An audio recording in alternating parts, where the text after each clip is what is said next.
Hai, saya Damasus Susilo. Saya akan bercerita tentang apakah asumsi arus biaya masuk pertama keluar pertama sama dengan korupsi. Pada tanggal 1 Juni 2002 di Yogyakarta, saat itu di suatu perguruan tinggi swasta di Yogyakarta, saya pernah mengikuti seminar nasional akuntansi dengan tema Profesionalisme Akuntan dalam upaya pengentasan kasus korupsi di Indonesia menuju good governance.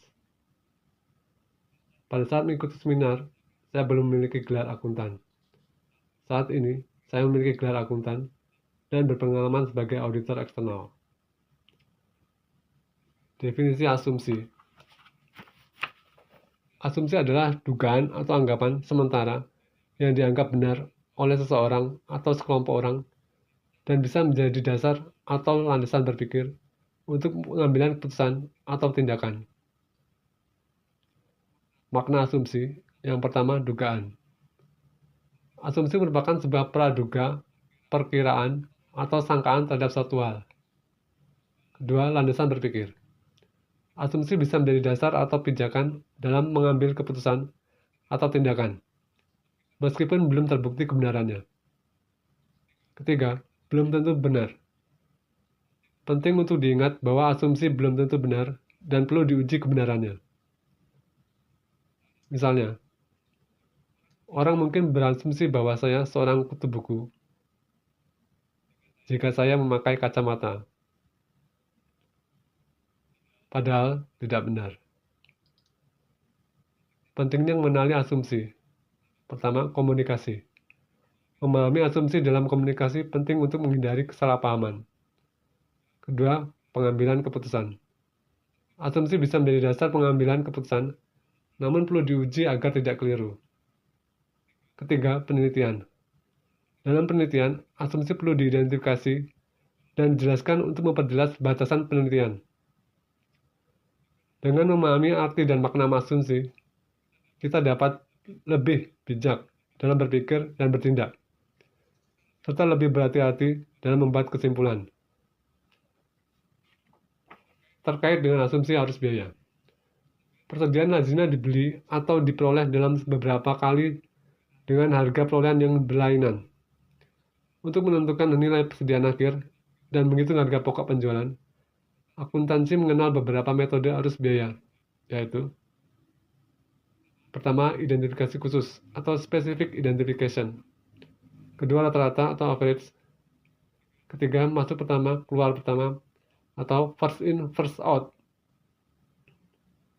IAS number 2 dan PSAK 14 serta SAK etap melarang penggunaan metode masuk terakhir keluar pertama.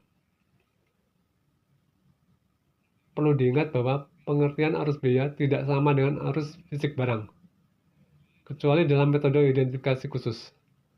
Untuk barang sejenis, arus biaya tidak perlu sama dengan arus barang. Saya bercerita hanya pada asumsi arus biaya masuk pertama keluar pertama. Metode masuk pertama keluar pertama mengasumsikan barang yang pertama kali dibeli merupakan barang yang pertama dijual. Keunggulannya terletak pada nilai persediaan yang dilaporkan di laporan posisi keuangan. Karena barang yang dibeli pertama diasumsikan dijual pertama, maka nilai barang yang dilaporkan sebagai persediaan di laporan posisi keuangan mencerminkan harga perolehan yang terbaru.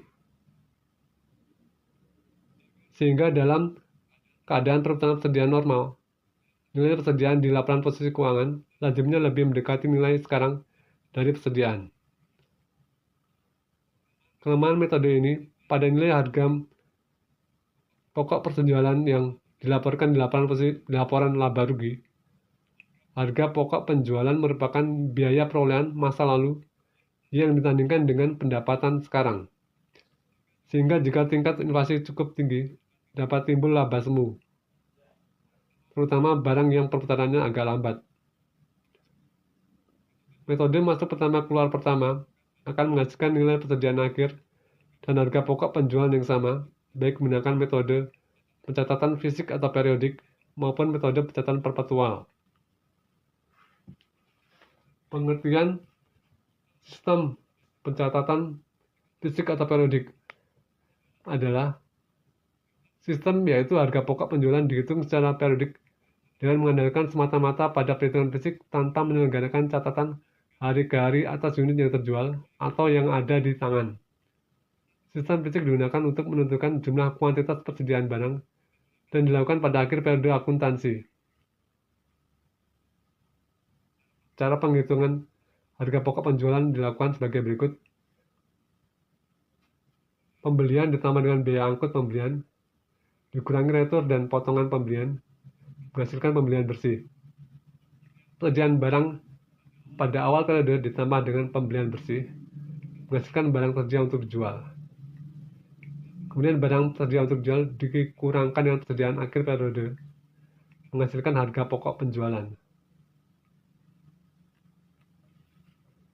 Ciri-ciri sistem fisik atau periodik adalah sebagai berikut. Pertama, pemasukan dan pengeluaran persediaan tidak dicatat dan tidak diperhitungkan dalam suatu catatan tertentu.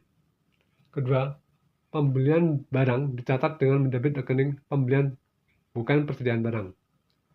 Ketiga, perhitungan persediaan akhir sekaligus digunakan untuk perhitungan harga pokok penjualan dan menggunakan jurnal penyesuaian. Sistem ini cukup sederhana dan mudah diterapkan. Di zaman sekarang, CCTV bisa digunakan untuk pengawasan persediaan. Kemudian sistem persediaan perpetual adalah suatu sistem yang menyelenggarakan pencatatan terus-menerus yang menelusuri persediaan dan harga pokok penjualan atas dasar harian. Perkiraan persediaan didukung dalam kartu-kartu pembantu persediaan. Kartu persediaan digunakan untuk mencatat transaksi setiap jenis persediaan, memuat nama barang, tempat penyimpanan barang, kode barang, dan kolom-kolom yang dipakai untuk mencatat transaksi adalah tanggal pembelian, pemasukan, penjualan atau pengeluaran, dan kurung pengeluaran, dan sisa atau saldo persediaan. Ciri-ciri pengelolaan persediaan dengan sistem perpetual adalah sebagai berikut. Pertama, setiap terjadi pembelian barang dicatat dengan mendebit rekening persediaan barang. Setiap terjadi pengeluaran barang atau penjualan, dicatat mengkredit persediaan sejumlah harga pokok penjualan. Setiap saat dapat diketahui jumlah kuantitas sisa atau saldo persediaan. Sistem perpetual memudahkan dalam menyusun laporan posisi keuangan dan pelaporan perhitungan laba rugi, karena penentuan persediaan akhir tidak perlu lagi menghitung fisiknya, tetapi penghitungan fisiknya tetap dilakukan untuk tujuan pengawasan terhadap persediaan barang.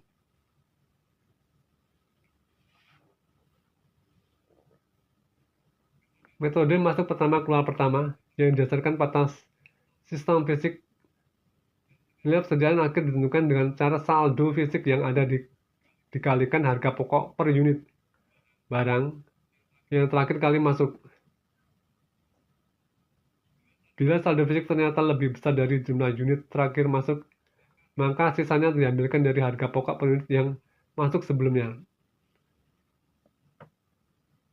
Sedangkan dalam sistem perpetual, pencatatan persediaan dilakukan secara terus-menerus dalam kartu persediaan.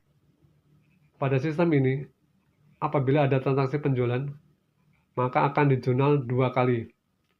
Pertama, mencatat harga pokok penjualan, dan yang kedua, mencatat harga pokok barang yang dijual.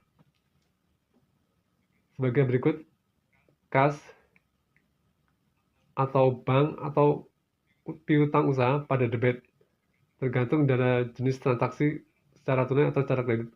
Kemudian pada kredit penjualan.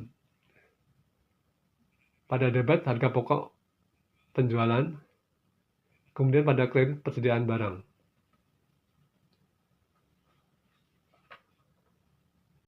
Contoh konkret pengalaman sebagai auditor eksternal untuk audit persediaan pada klien yang memakai pencatatan persediaan fisik atau periodik. Pernah saya lakukan di suatu perusahaan manufaktur yang berlokasi di Tangerang. Saya hadir pada saat klien menghitung persediaan untuk menentukan saldo akhir tahun. Saya mengamati prosedur penghitungan klien atau klien, dan melakukan tanya jawab kepada klien tentang prosedur penghitungan mereka, serta melakukan pengujian terpisah atas perhitungan fisik. klien bertanggung jawab untuk menyusun penghitungan fisik akurat atas persediaan dan membuat pencatatannya. Saya sebagai auditor saat itu bertanggung jawab mengevaluasi dan mengamati prosedur klien, termasuk melakukan pengujian penghitungan persediaan dan mengambil kesimpulan apakah persediaan fisik sudah memadai.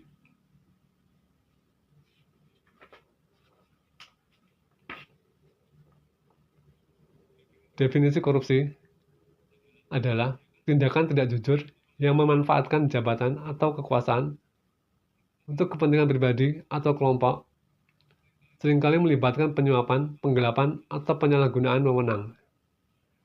Aspek terkait korupsi, mendapatkan keuntungan finansial atau materi lainnya bagi pribadi atau kelompok yang terkait.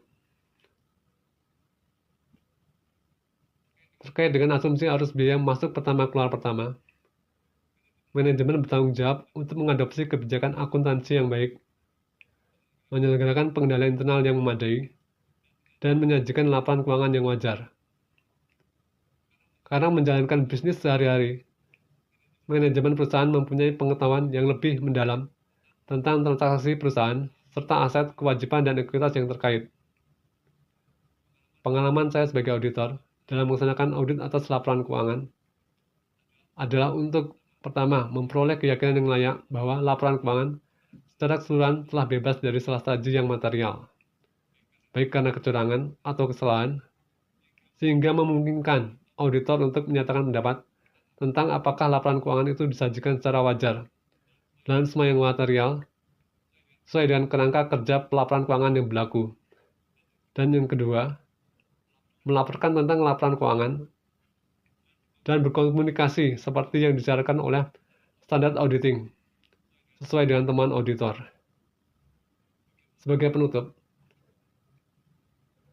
asumsi arus biaya masuk pertama keluar pertama sama dengan korupsi jika mengakibatkan kerugian negara. Untuk menjamin kepastian bahwa laporan keuangan telah disusun dan disajikan secara wajar sesuai dengan prinsip akuntansi yang berlaku umum, maka perlu diaudit oleh auditor independen yang menghasilkan opini atas laporan keuangan. Laporan keuangan yang disusun dengan penuh kecurangan seringkali sangat sulit, bahkan tidak mungkin untuk dideteksi oleh auditor, terutama bila ada kolusi di kalangan manajemen perusahaan. Pembelaan yang terbaik yang dapat dilakukan oleh auditor apabila salah saji yang material tidak terungkap adalah melaksanakan audit sesuai dengan standar auditing. Cerita saya tidak menggunakan data angka. Sekian, semoga bermanfaat.